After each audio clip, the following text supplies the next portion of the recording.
क्या वो अब यहाँ से नहीं जाने वाला? जिसकी ये बात सुनकर प्रेसिडेंट बोलता है, हाँ तुम ऐसा कह सकते हो, वो किसी पर्सन की खातिर ऑर्गेनाइजेशन को ज्वाइन कर रहा है। जिसे सुनकर न्यान बोलता है, तो बाद में क्या वो कभी भी यहाँ से नहीं जाएगा? जिसे सुनकर प्रेसिडेंट बोलता है, शायद ऐसा हो सकता है, वैसे भी ये उसी की चॉइस है, अगर वो जाना चाहे तो वो जा भी सकता है, मगर वो हमसे जुड़ चुका है और वो हमारी खातिर मेरफोल्ड कम्युनिटी के साथ भी जुड़ने वाला है। इसमें कोई फर्क नहीं पड़ता कि उसका लेवल क्या है, इसमें हम दोनों का ही फायदा है, तो ये एक विन विन सिचुएशन हुई। इस पर न्यान अपने आर्म्स को फोल्ड करते हुए बोलता है, मगर उसके पास कौन सा राइट है जिसकी वजह से वो उस कम्युनिटी को रिप्रेजेंट करेगा। इसके बाद वो कुछ सोचते हुए काफी ज्यादा हैरान हो जाता है और प्रेसिडेंट से पूछता है, क्या वो सच में एक किंग है? जिस पर प्रेसिडेंट आंसर करता है, उसने एग्जीक्यूटिव मीटिंग में खुद को प्रूव करके दिखाया है, मगर मैं तुम्हें ये नहीं बता सकता कि उसने ऐसा कैसे किया है, क्योंकि ये मीटिंग कॉन्फिडेंशियल थी और तुम्हें भी उसे समझना चाहिए। जिसकी ये बात सुनकर न्यान काफी ज्यादा हैरान होते हुए मन में सोच रहा था, क्या वो सच में एक किंग है? इसे कोई फर्क नहीं पड़ता कि वो कौन है, जब तक वो मुझे छोड़कर नहीं जाता तब तक तो सब कुछ ठीक ही है। इसके बाद न्यान खुद को चेयर अप करते हुए स्माइल करने लगता है और बोलता है, वेल ऑलराइट, मैंने आपके सन को उस आइसलैंड से वापस भेज दिया था और उसे बोला कि वो स्कूल वापस जाए, और मुझे ये भी पता लगा कि स्कूल में उसे कोई बुली कर रहा था। इसके बाद हम लू को देखते हैं, जो कि अपने मिलिट्री स्कूल में था और शूटिंग की प्रैक्टिस कर रहा था। वो काफी ज्यादा फोकस से अपने टारगेट को हिट कर रहा था। इतने में बताया जाता है कि लू यान के फुल मार्क्स आए हैं। इस पर वो प्राउड सा फेस बनाते हुए अपने हाथ में पकड़ी गन को घुमाने लगता है, जिसे ऐसे करता देखकर उसके पास खड़ा पर्सन काफी ज्यादा जेलस हो रहा था। इसके बाद हम लू और उसी पर्सन को वॉशरूम में देखते हैं, जहां वो अपने हैंड्स को क्लीन कर रहे थे और वो पर्सन कंटिन्यूसली लू की तरफ ही देखे जा रहा था और सोचता है, मैं नहीं जानता कि ट्रेनिंग बेस में इसके साथ क्या हुआ है। वैसे वहां तो उसका ये फोन जब्त कर लिया गया था ना।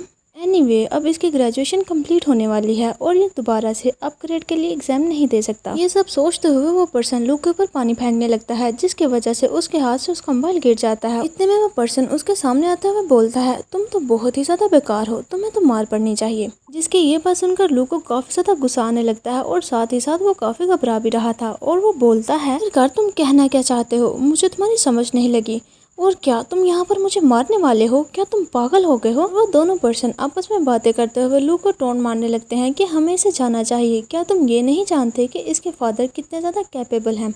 अगर वो यहाँ पर आ गए तो तुम क्या करोगे? अगर तुम फाइट में जीतते भी हो तो तुम्हें रोते हुए ही घर वापस जाना होगा, और हम में से कोई भी इसके सामने खड़े होने की हिम्मत नहीं कर सकता। बाद वो पर्सन लू की तरफ पॉइंट करते हुए बोलता है, और ये पर्सन हम पर ही ब्लेम लगाएगा कि हमारे फादर इतने ज्यादा पावरफुल नहीं है। जिस पर लू चिल्लाते हुए बोलता है, इन सब बातों से मेरे फादर्स का क्या लेना देना है?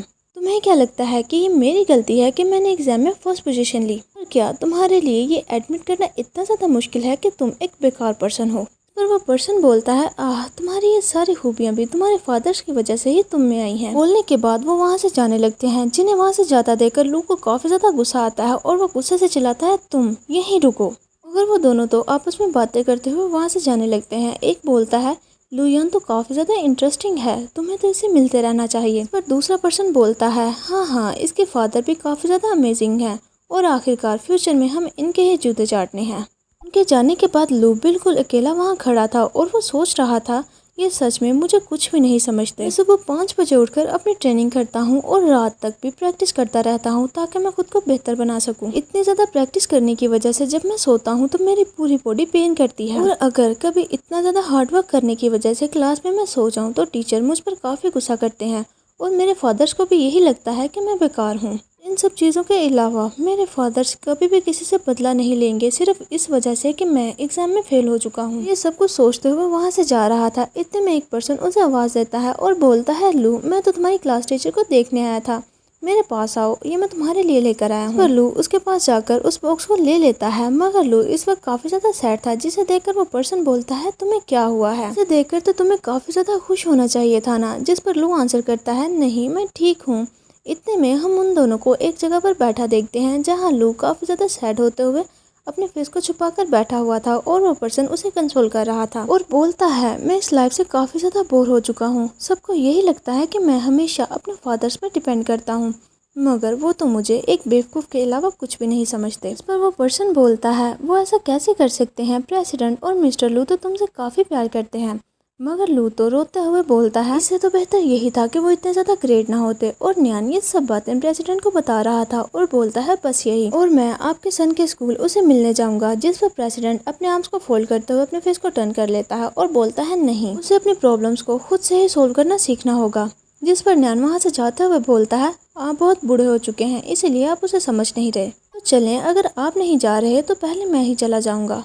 जिस पर प्रेसिडेंट उसे रोकते हुए बोलता है रुको, मुझे तुम्हें कुछ और भी बताना है। और इसके बाद वो बताने लगता है एग्जिट सिटी पर एक बायोकेमिकल अटैक हुआ है और उन्होंने हमें अपनी हेल्प करने का बोला है। पीबीपी फोर्स तो पहले ही वहां पहुंच चुकी है और उनकी एडवांस फोर्स इन्वेस्टिगेशन कर रही है।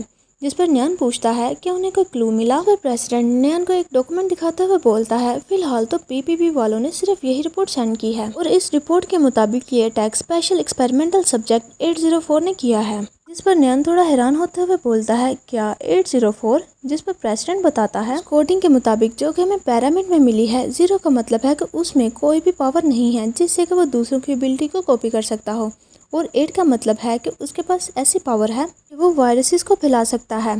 जिस पर न्यान प्रेसिडेंट से पूछता है क्या मुझे भी वहाँ जाना होगा। जिस पर प्रेसिडेंट आंसर करता है अभी तक तो नहीं, पीबीबी वालों ने पहले ही एक स्ट्रॉन्ग फोर्स को वहाँ पर सेंड किया है। तुम तो पहले ही सस्पेंशन पर हो और तुम पर ग्रेड चोरी करने का इल्जाम है, इसलिए हमें तुम्हें वहाँ नहीं भेजना चाहिए। इसे सुनकर न्यान मुंह बनाते हुए बोलता है ओह ये कितना ज्यादा कॉम्प्लिकेटेड है। उसके बाद न्यान वहाँ से जाते हुए बोलता है रिसेंटली मेरे पास काफी अच्छे ट्रेनिंग्स हैं, जब मैं वापस जाऊंगा तो मैं इन्हें इन सब चीज़ों के बारे में इन्फॉर्म कर दूंगा और हमें उनके रिवार्ड को पहले ही डिसाइड कर लेना चाहिए। और अगर वो इस मिशन को कंप्लीट कर लेते हैं तो आपको उन्हें एक फुल टाइम एम्प्लॉय बनाना होगा और वो मेरी टीम में शामिल होंगे। इस पर प्रेसिडेंट बोलता है तुम्हारी बातों को सुनकर तो ऐसा लग रहा है कि जैसे वो बच्चे काफ़ी ज़्यादा स्ट्रॉन्ग हो। इसके बाद न्यान वहाँ से चला जाता है। नेक्स्ट सीन में हम देखते हैं कि न्यान अपने घर पर था और उसने काफ़ी ज़्यादा कंफर्टेबल क्लोथ्स पहने हुए थे, जिसकी वजह से वो काफ़ी ज़्यादा हैंडसम लग रहा था और उसकी पूरी बॉडी के मसल्स भी नजर आ रहे थे। हमारा मरमन अपनी टेल के साथ न्यान की कमर को पकड़ लेता है और अपनी टेल को अच्छी तरह से न्यान की बॉडी की रैप करते हुए बोलता है ये सोने का टाइम है, इस वक्त तुम कहाँ जा रहे हो। जिस पर न्यान बोलता है ट्रबल क्रिएट मत करो। मगर हमारा मरमन तो उसके काफी ज्यादा क्लोज आ रहा था और उसे पैक कर लेता है। प्रेसिडेंट के बेटे को स्कूल में काफी ज्यादा बुली किया जा रहा है और मैं उसकी मदद करने के लिए वहाँ जाने वाला हूँ। इस पर हमारा मरमन पूछता है क्या वो लुयान है। जिस पर न्यान बोलता है हाँ तुमने बिल्कुल ठीक कहा, मैंने एग्जाम में उसे देखा था, वो एक सॉफ्ट सा रैपिड ओमेगा है और जो लोग उससे काफी ज्यादा पावरफुल हैं वो उसे तंग करते हैं। मगर हमारा मरमन तो अभी भी उसे उसी तरह से टच किए जा रहा था और वो आहिस्ता से उसके नेक के करीब अपने फेस को करता है और उसके नेक पर बाइट कर लेता है। जिस पर न्यान बोलता है ये क्या कर रहे हो, अचानक से तुमने मुझे बाइट क्यों किया।